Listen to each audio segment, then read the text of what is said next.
Hey guys, it's Day here and welcome back to another video. Ngasigi videos di mayam November thasu yorakadawrabinina lakadorba November thasida isagi oina kari afafata advice lege energy card na kari implement tauge amadi kai isana affirmation follow tauba yabage habana chingmadugi maramda ngasigi reading se lakani aduga reading se pile ani thokna khaidokjagani pile ani se isana pokpa numit ki matung inna ko haidi pile A hairagana Sunday, Tuesday, Thursday and Saturday da pokpi baichili nausing aduga pile B hairagana Monday, Wednesday and Friday da pokpi baichili nausing ko sumaina pile se pile A amadi pile B ani thokna khaidokjarakani duna isana pile choose tawbagi option di leroi but isana pokpa numitugi matungina reading sigi pile sida haidi isana pokpa numit yawa pile do khanbiraga adugi reading do ina tabiyu ko aduga haidi tarot deck ti dum chap manaba ngakta use tawgani aduga pile da difference lakani so ahanba pile A da laktoishina Sunday, Tuesday, Thursday and Saturday da pokpi baichili nausingi ko aduga pile B da laktoishina Monday, Wednesday and Friday da pokpi baichili nausingi so November month sigi damakta kai pige November tha sigi damakta kai leige habado mayam punna yengminarase ko aduna isa-isagi ipok numit yawa pile do choose tawbiro aduga reading se tabiro ko Hey guys, ahanbasidi koi pile A ko pile A haibadi Sunday, Tuesday, Thursday and Saturday da pokpi baichili nausingi damakta lakadorba November month sida kai pige habado koi ahanbada energy card hana draw tawjage ko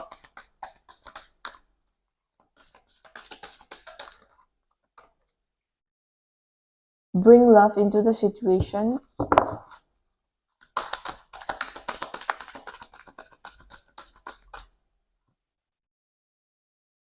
Nothing will come of this situation.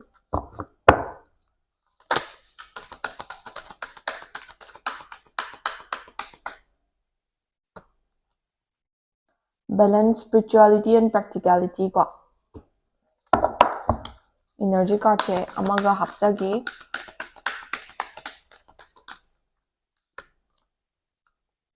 Conclusions are within the reach. So, sumaina leire. Koi sige Kali Oracle deck sida adum blessing card haigadra isagi oina kari November month sida kari blessing phangge habadugi maramdasu yenggadoini ko sise am positive oiba card ne aduna monthly reading tawbadadi sigi deck se adum use tawge na khali ko aina Shiflinga,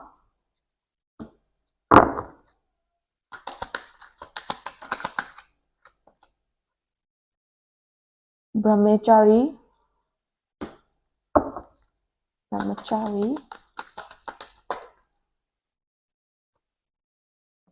Bhadrakali ko. So card sing se ai separately dum interpretation tawjarakhi ko but hana loinamak pick tawraga leise haina aina pick sa hana tawthokpane ado pile A gidamakta main tarot deck sidagi kai phangge habada ko Page of Cups, Two of Wands,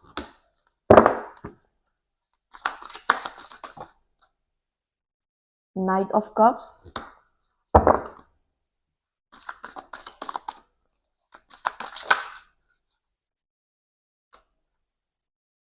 Queen of Cups. So almost all the cards are cups ko aduna emotionally kitang fulfilling oiba emotionally happy and satisfied oiba month amadi oigadawi pile A gi ko lakadorba coming November se Two of Swords, the Nine of Cups ko sumaina leire card che dum khara yamna draw tawjare ko dum general oiba reading ne pile A gi damakta Sunday, Tuesday, Thursday and Saturday pokpi baichili naw singi damakta November month sida kai pige ha matamda November hariba month se overall oini yengma matamda isagi oina fulfilling oiba month ama oigani isagi oina luck kadam leigani ko aduga isana kainoma ningjaba pamjaba se haidi isana wish tawjaba se sise adum khara thungba yabagi isana pamjaba ningjaba khara dum phangba yabagi maybe achievement khara phangba yabagi or isana kainoma pangthokena khanbase pangthokpa ngambagumba adugumba afaba khara dum pi aduna good lucks and positivity pi adagi prosperity adagi financial flow adum phasna pi ko lakadorba coming November month yamna positive and optimistic oiba month ama oye adagi Page of Cups hariba card chi matungina pile A habadi Sunday, Tuesday, Thursday and Saturday pokpi bai chili now singi oina lakadorba November se friendship and relationship kumba the growth leiba yaba habadi isagi maruk mapang ga isaga leiba relation da hena betterment lakba yabagi adagi isagi maruk mapang ga ba mari da hena phagat pa yabagi natraga na isana relationship leibibo itaragadi relationship to the hena haidi better step ama lawina ba ngamba gumba adagi hana problem gumba leirambo itaraga su problem do solve tawrakpa ngamba gumba adagi like romantic oiba anauba haidi anauba experiences mayam ama thengnabagumba adugumba adum phangba yabagi possibility laikwa aduga moreover single oibiba ichilinau singi oinasu isana khoidajaba pamjaba mi ma thengnarakpa yabagi natraga na even relationship anauba amagi starting oiba yabagi possibility dom November month sida pibakwa next the Knight of Cups hariba card chigi matungina November hariba month se so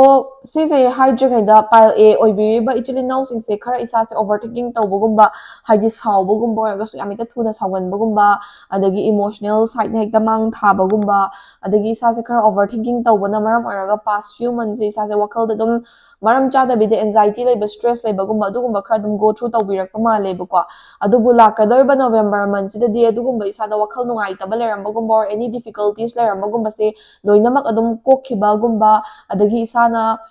wakhal khatang nungai thokpa wakhal chawthorokpa ngamakpagumba adagi emotionally isada leiramba traumatic oiba emotionally nungai tabagumba anger gumba adugumbadagi relief fangbagumba adagi isana isa bu love tawjarpa ngamba self love self focus rom de hena matam piba ngamakpagumba adagi anxiety and stress kumbadagi relief fangba yabagi possibility uyebako next Queen of Cups hariba card chigi matungina isase adum November hariba month sida pukchel chawba kain oiba mige mateng pangningba adagi mige mateng pangwa matamda isagi su afaba phangba adugumbagi dum positivity like vision uye aduna isana November hariba month sida di mige mateng pangbada ninghanaganu chingnabiganu isana ngamba leiragadi dum mige mateng pangba reach out tawbada kemta kaide ko aduga isagi motherly figure habadi isagi for example yumgi imagumba oiba yai natragana adum workplace makta oiragasu isabu phajana isagi guardian gi type konbiriba adum isagi senior oiba yai isagi adagi school institute tabu oiragasu haidi isada motherly affection piba motherly love piba ko adagi yum panbiraba singi oina isagi inempok na oiba yai ko adumaina isagi oiba motherly figure na isagi damakta achawba mateng ama pangbirakpa yabagi or November hariba month sida isagi damakta chawna stand tawbirakpa yabagi possibility su dum ui aduna isana kitang weak feel tawrpa matamda low feel tawrpa matamda isagi motherly figure dudagi help seek tawbada haidi ninghanaba leibiganu hayebako next the two of wands hariba card chigi matungina November hariba month overall oina loinamak afaba oina dipi but isana checkinba yabase kai checkinba yage ha matamda isase rush tawbagumba impatient oibagumba sigumbase handakki lakadorba month sidadi yam chanadeko yarigei patience leibiyu ingna tapna thabak khudingmak handle tawnaba hotnabiyu thabak khudingmak pre plan tawraga chatnaba hotnabiyu ngahak ngahakki wakhalna drive tawraga decision lobiganu aduga thabak ama tawringaida thabak ama amuk laksanbagumba thabak ama amuk loksanbagumba priority sort out tawba ngamdabagumba sigumbadagi sada time management gi problem gumba adagi priority set tawba ngamdabagi problem gumba adugumba khara thengnarakpa yaiko aduna isana yarigei isagi tawda yadaba thabakta hena priority pibibagumba adagi thaba ama tawragadi ama lawsandabagumba time management gumba se kitang haina sina chatpa mathau tayebako then two of swords hariba card chatole two of swords hariba card chi matungina isagi personal life ta adum maruk mapangi relation gi adagi adum jaga ayamada improvement ngakta uba phange adubu isada hanadagi head tawraga leiba isabu kalak khambalaga isabu yengthiraga leiba miyoi kharnadi lakadorba November month sida isase afaba ngakta oigidori habagi hena yengshinbagumba krak krak laksilakpagumba adagi isagi khongthang khuding senabagumba or aranba phattaba ngangadoigi hotnadoigi ngairaga leiba misisu dum lei masing wattebako aduna isana miyoi haidi mi trust tawba matamda miyoi khara choose tawraga dum isada kanade or isada phatte khanba miyoi singdagi lapna leinaba hotnabiyu aduga isagi oiba like adum afaba sing haitareko adum afaba gun sing aga positive oina leinaba hotnabiyu aduga miga onchalaga ngangna saknabagumba marayetnabagumba sigumba yarigai tawbiganobako coming to the energy cards nothing will come of this situation haise isana adum hojiktasu previous card na haijakibadu kanadaba miga onchalaga marayetnaba ngangna saknaba chinda pawlanaba tawba lei tawraga leitaragadi productive oiraga chatpa yaba manse arembada isana stress lawsanba tension lawsanba kanadaba oina mangkhiba yaeba aduga bring love in this situation hai ko sigi card sigi matungina adugumba mayam do tawbagi mahutta isana yari khai haidi situation khudingmak kindness oina adagi lovable oina treat tawnaba hotnabiyu mi khudingmak ingna chikna gyan tana loinaba ngamnaba hotnabiyu aduga adumaina loinaba yadaba miyoi dugadi onsinaraga wari sanadaba nganga saknadaba aduna hena phai ko aduga situation khudingmak calmly deal tawnaba hotnabiyu balance spirituality and practicality hai sinam kai hai ga matam dei sana thaba ma pangtoge khale or plan nama leire or November tha se afaba ngakta oidore habagi vision di phang targa su thabak oina practical oina di pangthokta wakhal da num khallaga leibagumba adumaina tawragadi dum isage na productivity myam leiraga su productive oiba khara watkani ko aduna pile a oibiriba ichilinaw singna November hariba manse isana wakhal da khanba plan sing da loina ma execute tawna wona biyu practical oibiyu action tawbiyu habagi mawong da card ni advice pirini ko next the conclusions are within the reach so sigi card sigi matung na November hariba month da isan apamba thabak khara dum accomplish tawba ngambagi adagi isana hana conclusion taba ngamamdaba thabak khara conclusion taba ngambagi adagi isagi site dum afaba khara good lucks good vibes myam pibanina sana ningjaba khara thongba yabagi possibility she du ui aduna November month se productive oina chatna ba hotna biu na main advice pirini ba ko coming to the energy card siblinga so life is your teacher learn and seek betterment so November haiba man say good lucks good vibes mayam na feel tawraga su negativity habadi negative events tawdo wathok isada kitang nuai taba so dum thokpadi yai thoi haingai laite adubu punsida ikisana thengnariba tawdok singse afaba singdagi su afaba mayam learn tawgani phattaba singdagi su isana phattaba do avoid tawnana ba learn tawuni dun every step khudimak te lesson mayam learn tawba yabagi chances mayam life na pe ni dun ko dun isana life tagi dum matam gena thengnar ba singdagi afaba sing learn tawnaba adagi phattaba sing avoid tawnaba duguma advice to follow tawbiyo hayaba ko and then brahmachari hariba card chi matungina isana November hariba manse fasna determination and hard work thadabi taragadi isagi oina afaba mayama result phangba yabagi isagi hotna jamal len na mangwaidaba adugumba se ishorna dum pibiye aduga last but not the least bhadrakali hariba card chi matungina isa se lakadorba November month the spiritual awareness ki blessing phangi habdi isada afaba ma laktore afaba ma phangdore harga su isada hana instinct aware oibado adagi phattaba ma thoktore harga su isada hana sakhina piba kain habdo adugumba se dum pibirakani duna November month se yam haina singna utilize tawraga afaba sing se loina phangna hotna biyo na card na vision piba ko so sumaina pi palegi reading se afaba sing se loina mak adum claim tawbiyo afaba ngakta oiba su oisano productive oiba su oisano ko palegi ba November ahead reading sida loizare dagi lawbe haba general advice ng sinbiraga mathangi reading among ay minarase ko hey guys mathang sina ko pile B ko pile B haragadi Monday Wednesday and Friday da pokpi bechuli naw singi oina November month da kari pige kari legi habdo mayam puna November yun yung minarase hanbada koy oracle deck sidagi energy card hana pick tawgadoy ni ko a time for healing. Be bold and make the first move. It's time to release negativity.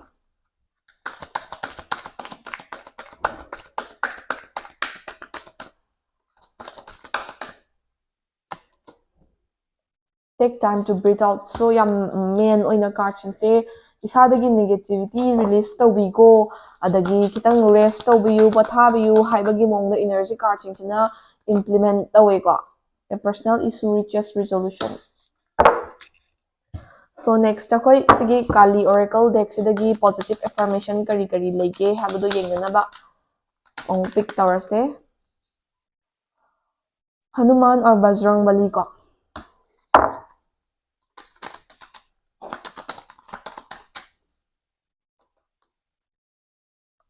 Kamakala Kali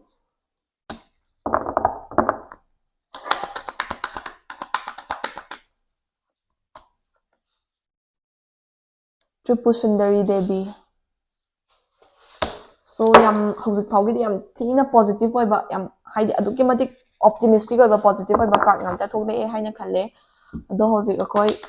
main tarot deck sidagi pile B gi oina November gi damakta kai phangge habado yengminarase ko Queen of Swords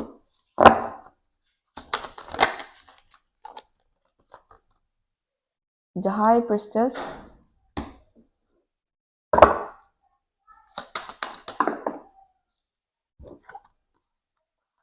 Seven of Wands, Five of Cups,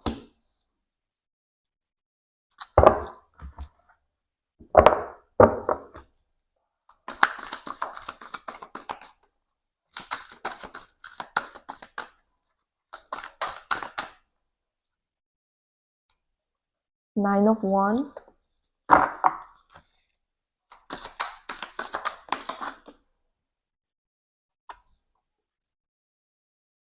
the Hangman,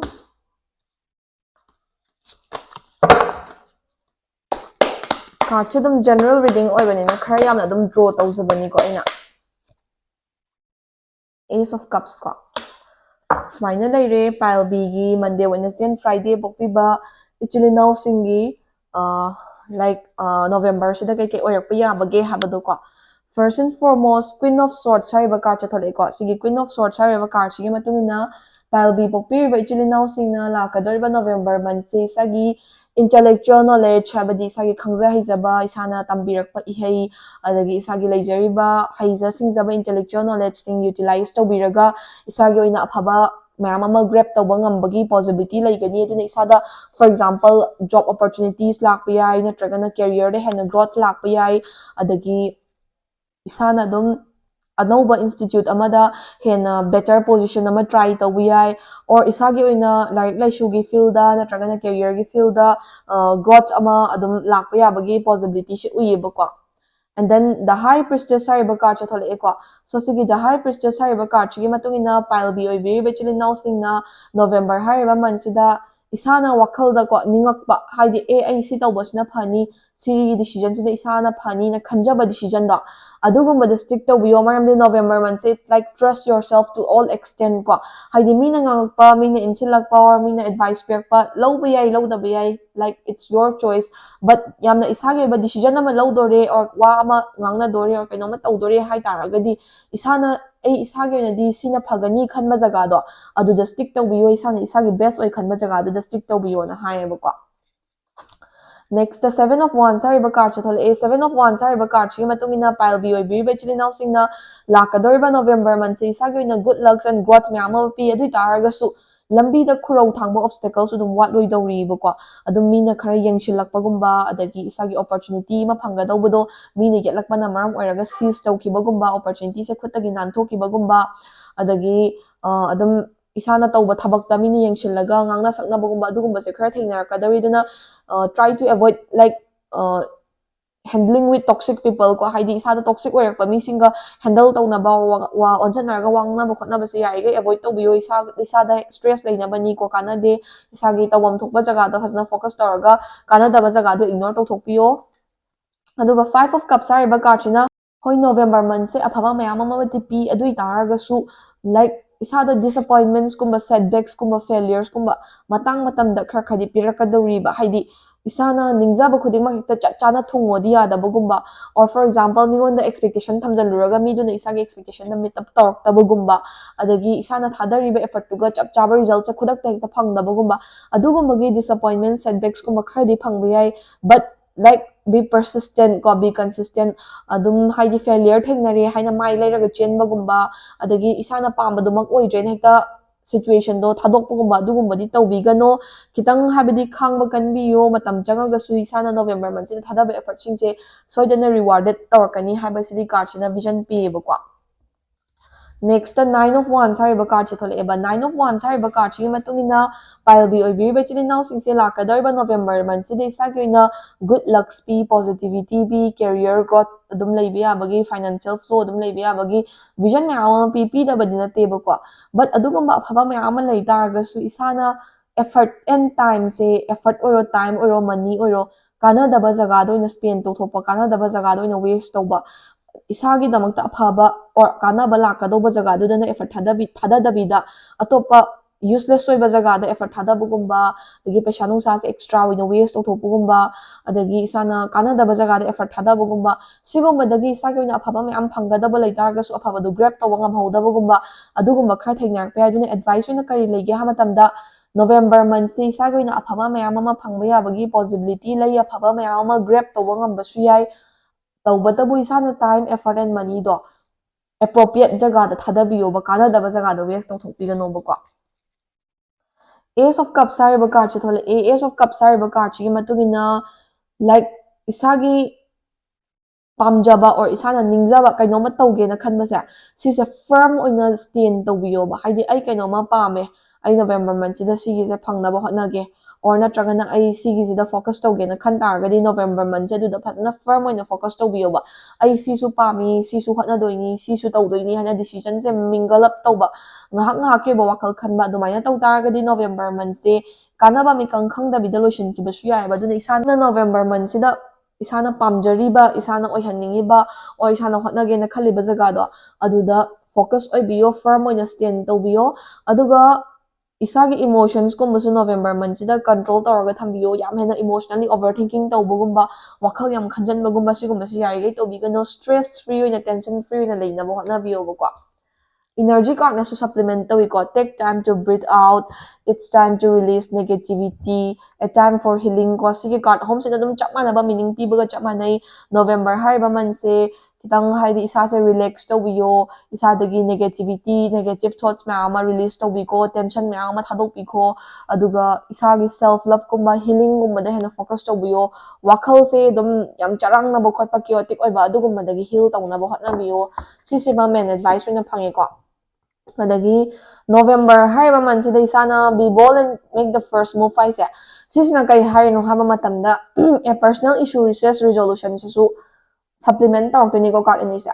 First and foremost, be bold and make the first move hariba card chi matungina pile bi chilinaw singna maybe career ge oiro natragana relationship kumbada oiro or any approach ama tawge na khanma matamda ninghanaraga stuck tawraga leibagi muta bold oina first step to lobada kibigano isana bold oina logiba step amana isagi tungda aphaba mayam lakpa yaebuko aduga November hariba month sida isagi hanadagi pallaga leiramba decision lawba ngamamdabagumba adagi pallaga leiramba thabakkumba or isagi oina adum tawba ngamamdaba thabak kharagi conclusion lakpa yai resolution lakpa yai duna isana courageous oibiyo confident oibiyo haebako.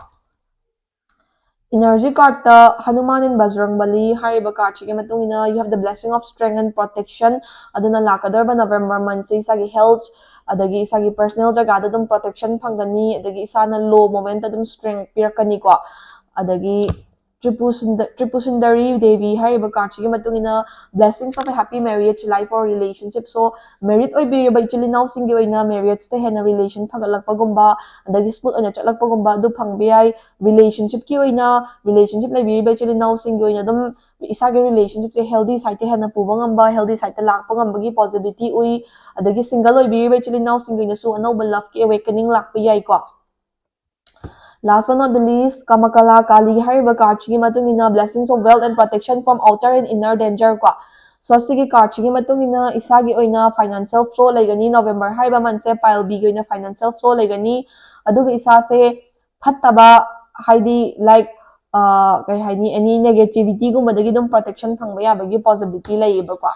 So pile B oina so dum overall oina productive oiba month mo oigadori November month ki afaba blessing mayama dum claim tobiyo ngasi oinadi pile B reading so matang swaida loijeri sidagi lawba yaba advice loshinbiraga mathangi reading among I miners ko. Thank you for watching.